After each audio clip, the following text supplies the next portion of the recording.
What's going on Twitch and YouTube? Welcome to episode 32 of the U.S.S. CERRITOS tutorial.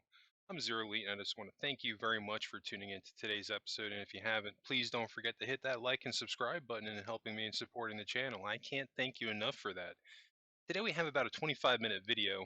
We're going to be getting some work done on our interior. We're going to be switching gears a little bit from what we did last week. We were working on engineering. We're going to be taking a short break from it. Only because there's one or two things I'm not finalized on. I don't really want to get in the habit of doing that for this tutorial. I really want to make a point that once I start something, I finish it. But it's inevitably going to happen to you that you might be presented with a case you're not sure what to do. So for that reason, I'm just taking a short break from working on engineering. And once I'm certain of what I'm going to do, I'm going to pan back to it. But we've got a ton of work to do on our interior. And today we're going to be focusing on the actual corridors for the shuttle bay and connecting everything together. It's something I'm actually kind of excited about to really get into the shuttle bay for the ship, because we're really going to be using the entire back end of the shuttle, or excuse me, the entire back end of the saucer forward. So there's really a ton of stuff I was able to get done here. Right now you can see that I'm getting rid of the white concrete block on the bottom lip of our entrance to the shuttle bay, along with the half slabs. The reason I'm doing that, the reason I'm doing that is because you can see that that lip actually comes higher up, a little bit higher up than the ground level. I don't want that on this for this ship. I want to be able where it could be seamless, where you can just fly right out without having to move up or anything. So we're just going to be slightly shifting that around and getting rid of a couple of these blocks. So if you have that on your build as well, be sure to get rid of that. Just the white concrete blocks on the end, on the entrance going into the shuttle bay, and then the half slabs. If you need to rewind the video to see that again, you should be able to differentiate the two. But pretty cut and dry. So you can see we actually have two of our corridors there on the right entranceways to them. We're going to be taking advantage of those at some point here.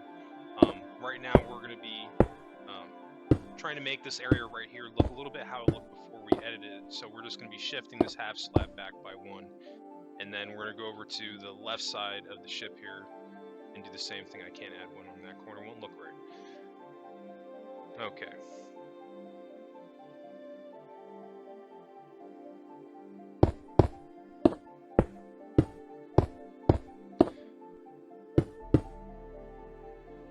Alright, we're looking pretty good. Yeah, I'm very excited to start working on this section of the ship because there's a lot more that I was able to do with it ultimately. I do need to fix an error that I made here on the impulse engines. I didn't make them as long on the right side as I did the left. And you can see it cuts 3 down on the left side before it starts with the red, but on the right, or excuse me, on the right side, but on the left side it's only 2. So really the easy way to fix this is just like we did when we found a mistake with upper hull, is just find the side that you like and you're going to make the change to match that. So all we're going to do is the 3rd row in, we're just going to switch this to red. And then we're also going to have to get rid of that half slab in front of it.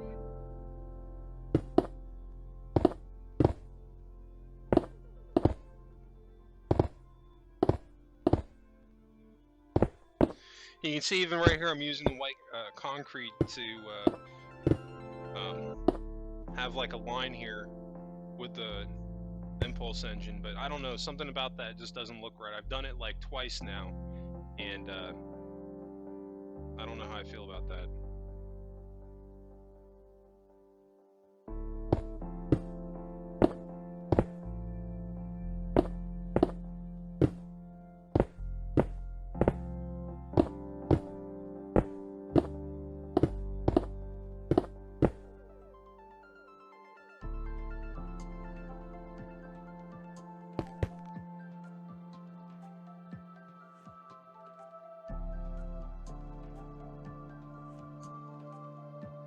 I'm gonna say I don't know how I don't see that half slab sitting right there. It was gonna drive me crazy until I fix that. But we're in good shape now. Now both sides match.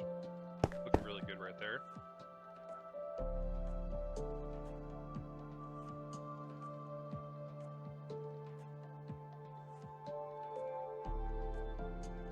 Alright. So the lower side on the outside with the change here that we made, removing the row of white concrete and also the half slabs, and then moving the half slabs back by one. It almost can't really tell that I changed it, which is a great place to be in when you can't really tell that you made a change right there. So we're going to grab a couple of blocks here. We need blue concrete. We're going to need cyan concrete here also, because see, I'm going to go along the lip here, and let's grab that cyan. Let's replace it with the red. So along this gray lip here, we're going to be doing a row of cyan. We're going to use what we have to start plotting out how these rooms are going to connect. Because what we need to do is to make all these corridors come together, basically, and also not impede on the space that we're trying to use. And this will actually be a great way to determine that, because what we're basically going to do here is essentially the same thing that we've done for the layout for the interior. The corridors are going to dictate how that's going to be set up, and by having your hallways established first, is going to allow you to determine how much room you have and everything. You're not going to be restricted to trying to figuring out, oh well, how am I going to make a way inside of here? You've already got it figured out, because you're designing your room based off of how your hallways are going, which is one of the best ways that you can design your ships, hands down. This isn't even something that I've always done.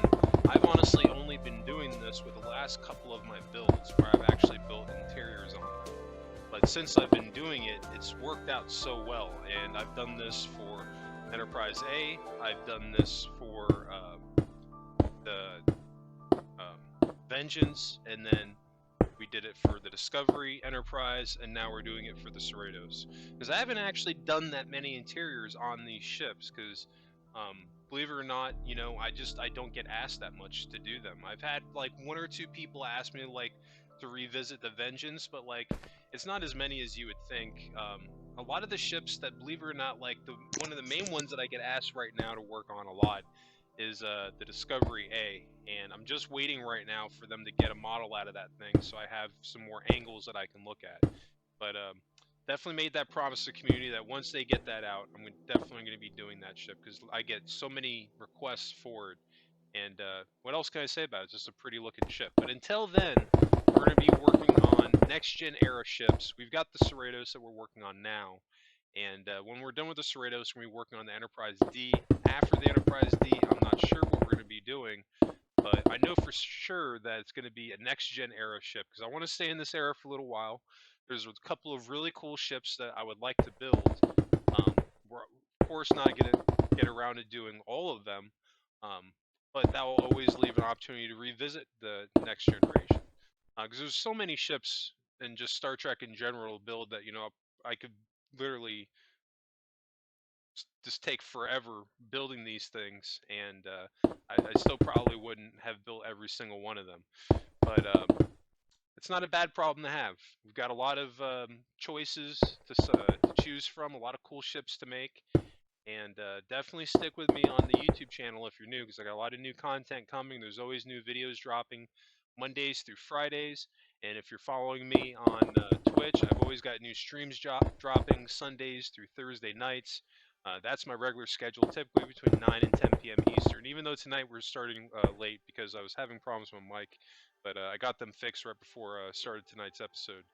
But I also have live streams that I do outside of my regular schedule of my main games that I do, both for Minecraft and Starship Evo. I also do videos on Sea of Thieves, and when I'm not playing Sea of Thieves, every once in a while I do Grand Theft Auto and other games like that. So, I mean, you never know what you might be seeing me playing, but those are my main games that I have for my Twitch channel. But for YouTube, it's just primarily Starship or Minecraft and Starship Evo. So anyway, getting a little bit back what we got going on here, literally just repeating the same process that we've done a couple of times before here on this build. this should not be difficult. We're just literally recreating our straightaway hallways. We're starting off with the floor. You can see I haven't interconnected those corners yet. We're going to figure that out here in a few moments.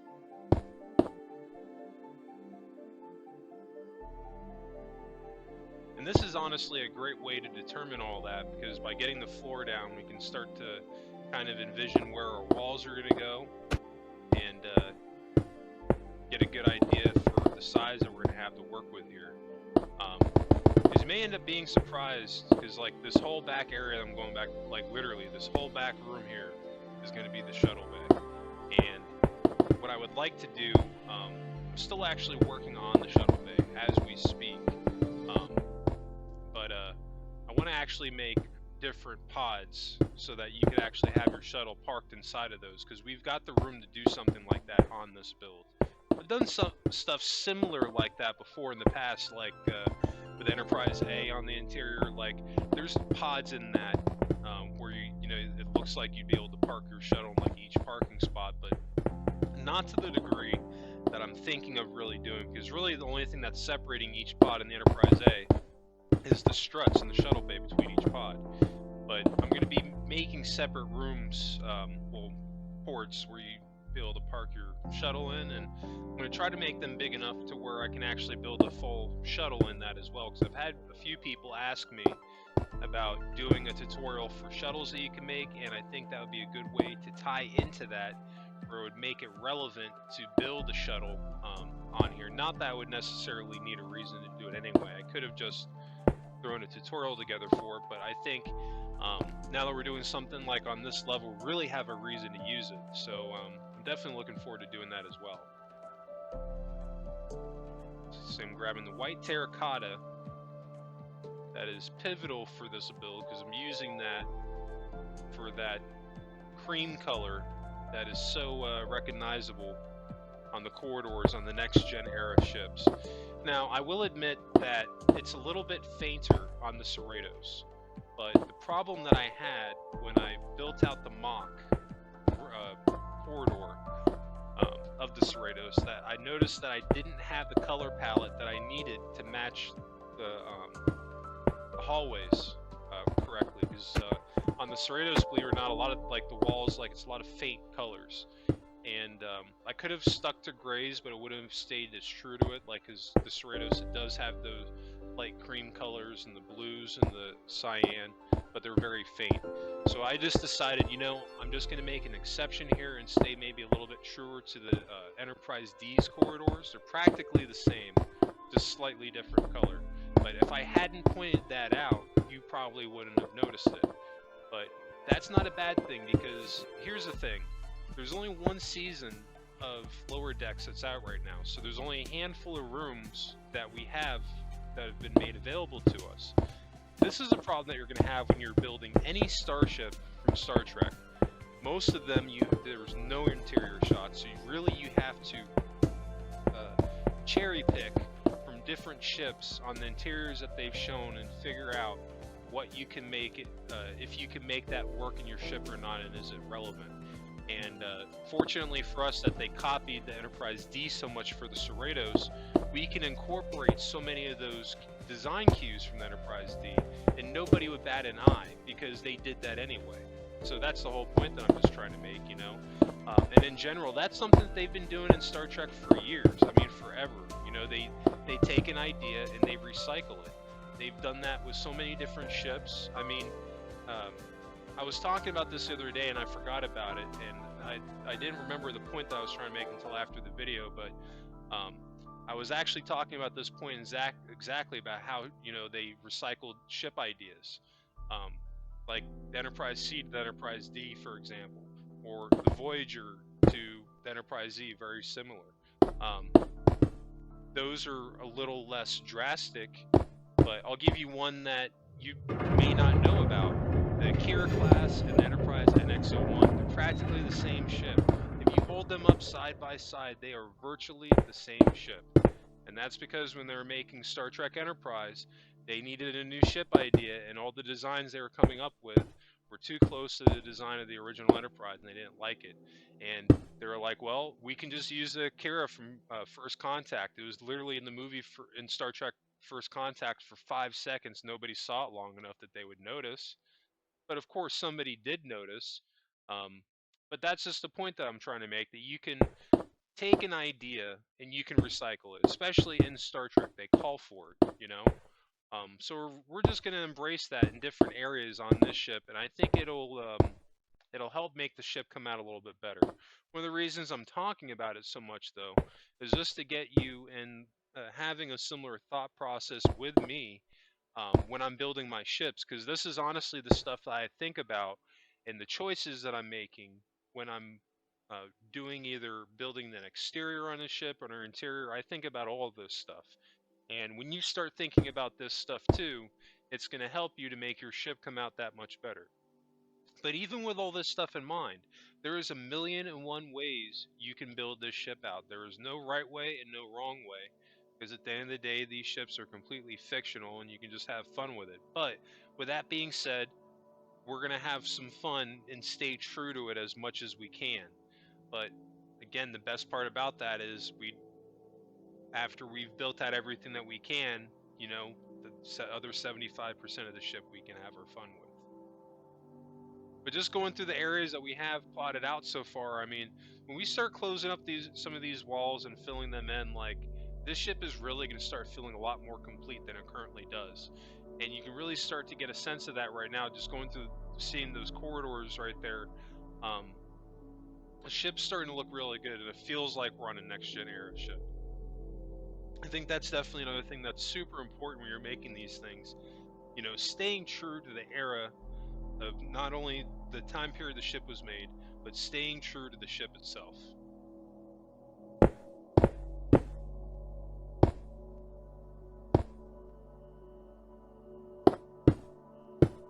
This is basically going to be our main entrance into the shuttle bay. And it's interesting how this is working out, because a lot of the stuff that I'm doing right now is essentially the same thing that I did with engineering on this ship, and then also the medical bay on Enterprise A, where engineering and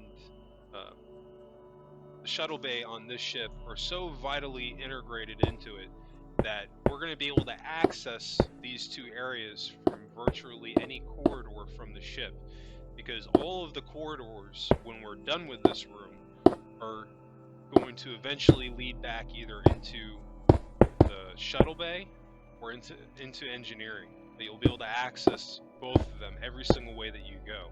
And that feels really cool. It feels like a complete ship doing it that way. And building out these corridors that we're adding right now, these extra corridors, is exactly what we need.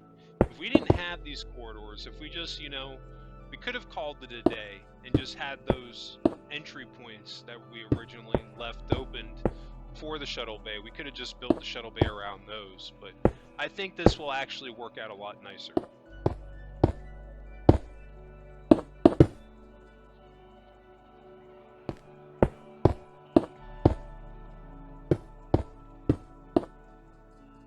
And this also gives me a nice area to have a back wall for the shuttle bay. And we're also going to be building like a shuttle bay control room, like in front of it / on top of it. It's going to be pretty cool when it's done. Because I found screenshots of the CERRITOS shuttle bay, and I definitely use that as a reference, but there were one or two liberties that I took here and there. Like, primarily the main one is that I just made the decision to use this entire back end as the shuttle bay. It made sense to me based off of the design for it, because when you think about it, if we flew out of the ship right now and we were looking at it from the back end looking forward, you would see the two shuttle bay entryway points. And the way that they're angled, it just feels like going in between them, that entire space right there should be the shuttle bay / cargo room. Why wouldn't you use all that space for it, you know? So that's just kind of like my thinking on it. I feel like it makes a little bit more sense that way. Is it necessarily right? I don't know. I think it could be off, But I'm trying to go a little bit off of the blueprints that I found, which was only one. It was a side shot of the Cerritos, so it really doesn't give you a lot to go off of. And I'm just really going off of adding the rest of this stuff based off of the configuration itself of the ship, based off what makes sense the most. And when you start thinking this way, in the future, when we start building ships that, let's say it's the Enterprise B, what are we going to do when we get to the interior? The only interior shots that they showed of that entire ship is sick bay, the bridge, and the deflector control room where Kirk died. Other than that, there's no interior shots of it whatsoever. Same thing for the Excelsior. There's like maybe 3 interior shots of that whole ship, so it's like, inevitably, the only thing that you can really do at that point is like, okay, well, I'm probably going to have to look at the Constitution class and like upgrade it, because there's just no other ship where there's that much interior shots of it, you know? And I think we'll make do pretty good with what we got.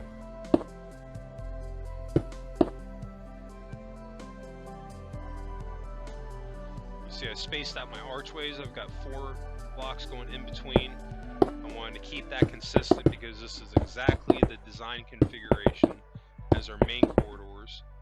And in between those, we've got a row of light concrete and then dark gray, and then another row of white, because on those next-gen era ships going along the side, they kind of have like that blue, or not that blue, that black stripe that goes along the corridor all the way down. And believe it or not, you may not know this, but that's actually an in-ship GPS.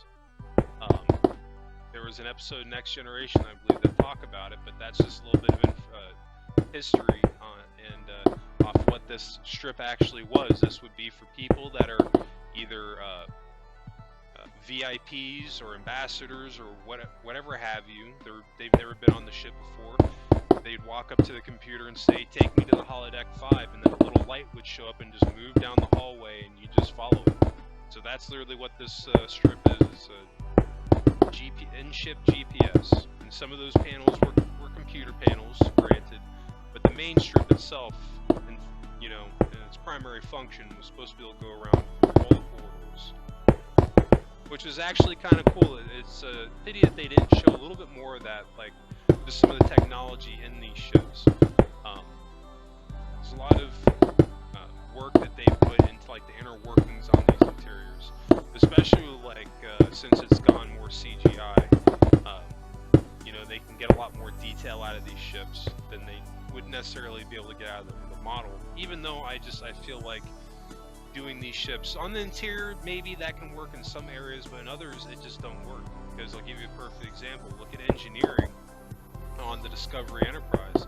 It's a giant room of just CGI crap in the background, and I challenge anybody that made that show to tell me what that stuff is, because they probably don't know. And I mean, that's the dangers of just building a giant room, I mean, at least when they did it on the previous shows, it made sense, because they'd have like in engineering, for example, you'd have a warp core in the middle, and the other stuff, you didn't see it. Well, where is it? And Scotty would say, well, all of our technology is hidden within the walls. Okay, it makes sense. They're that far in the future, it's all built behind the walls. But I don't know.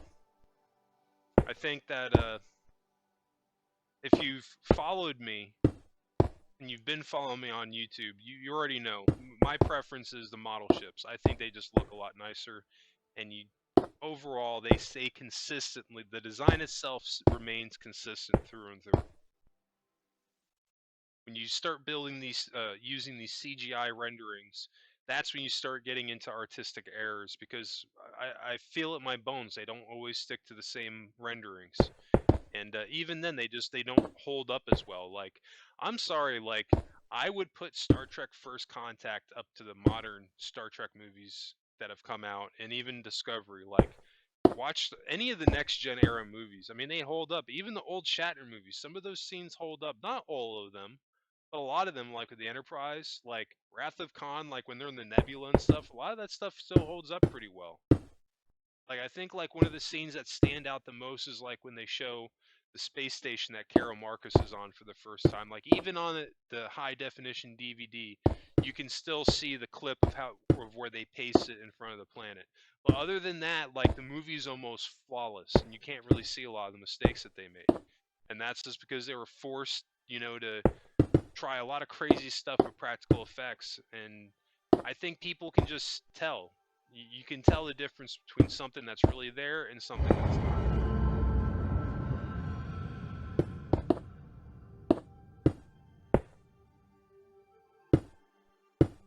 We're looking pretty good right now. We're on this main corridor right now. We're just getting the light sources done.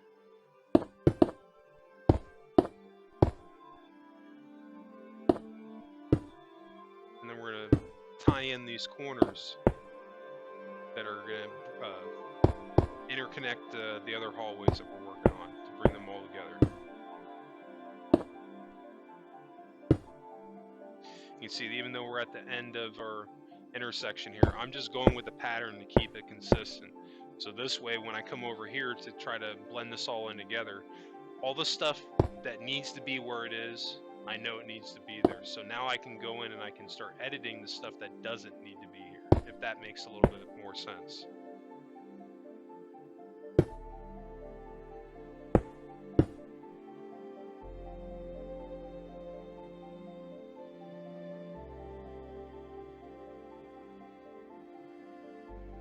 Can't get over how good that corridor looks. For being such a simple design, it looks great.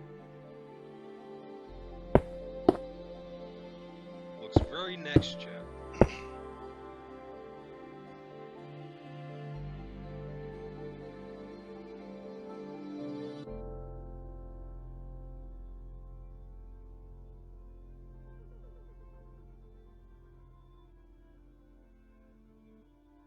Right now, I'm just trying to figure out how I want to connect all of that there. But I don't think we're going to have enough time to get into that today. We've got a lot of work left to do, but we shot through 25 minutes like it was nothing. I was going to include the second part of this, but that would have added an additional 20 minutes, and I didn't want to inflate the episode out that far. But I figure I've got like the sweet spot of between 25 and 35 minutes. That's what I think you can typically see these episodes coming out at. But we just happen to run out of time today. But we'll pick this up again tomorrow. We've still got a ton of work to do left on this thing. This thing is far from over, and just gonna play it by ear and see how many episodes ends up being. But yeah, I think that's gonna wrap it up. I just want to thank you all again for tuning into today's episode. And don't forget to hit that like and subscribe button and helping me in supporting the channel. I cannot thank you enough for that. And if you're on YouTube and you're new to the channel, please don't forget to hit that notifications on so you always get notified of my new videos. And speaking of new videos, don't forget you can always catch my new live streams on Twitch at twitch.tv/ZeroElite. Those streams drop Sundays through Thursday nights, typically between 9 and 10 p.m. Eastern. And you can also catch my YouTube videos at youtube.com/c/ZeroElite. You can always catch my Starship Evo videos dropping on Mondays, and my Minecraft videos dropping Tuesdays through Fridays. And those videos on YouTube drop at 10 a.m. Eastern. Anyway, that's going to wrap it up for me. I hope everybody has a happy and safe week, and I'll catch you on the next episode.